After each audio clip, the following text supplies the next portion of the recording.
5 years in real estate, I've seen a lot of good and bad situations occur. Please learn from my experiences. Let's help build, protect, and transfer your wealth through real estate.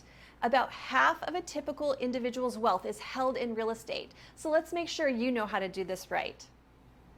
Phase 1. This is your young adult years. This is the time for you to get into the real estate market. We all understand that investing in the stock market is a good long-term strategy for retirement that's amplified by compounding interest over time. Real estate market works the same way. Historically, real estate values double every 7 to 10 years, so getting in early is a smart investment. Stop looking for the perfect Instagram-worthy house. That will come later. Buy a house with good bones in a good area and make small improvements over time to help build the value of the home. Avoid difficult to sell homes such as those that back up to a busy road, power lines, or other eyesores. Utilize tools such as first-time homebuyer programs with low down payment requirements and closing cost concessions from sellers to help buy down your interest rate. Or maybe rent out a room in your new home to help offset the costs. Phase 2, these are your prime years. This is the time for you to accumulate the most real estate possible. Consider keeping your first home as a rental property while you upsize to the next home. If there's a lot of equity in that first property and you need for the down payment of your new home, you can take that equity out before you convert the home to a rental. Now you get the tax advantages of both properties, including the amazing depreciation on the rental. Plus, you are accumulating equity in both homes at the same time, but you're using the rental income to do so on the first house.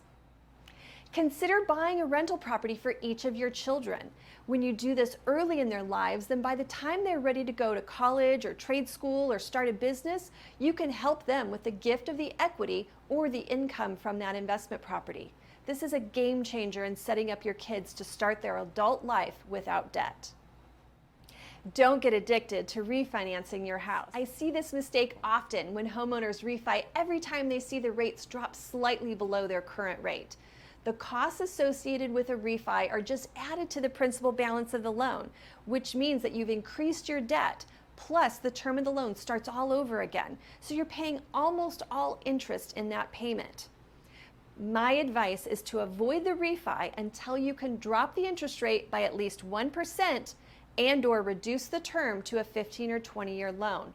This is when a refi makes sense. Phase 3, the golden years. These are your retirement years, the time for you to settle down and not worry about things related to real estate.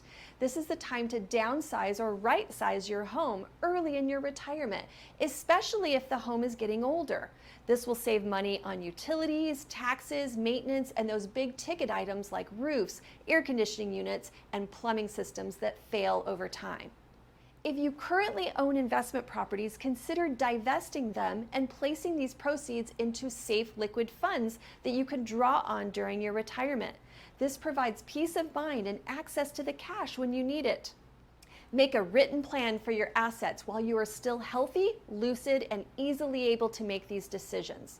I see a lot of conflict that occurs after a loved one passes away and their heirs have differing opinions about what to do with that asset. You don't want your kids fighting over your house after you die. If you're looking for more advice on how to build, protect, and transfer real estate wealth over time, please reach out. I'd love to meet with you.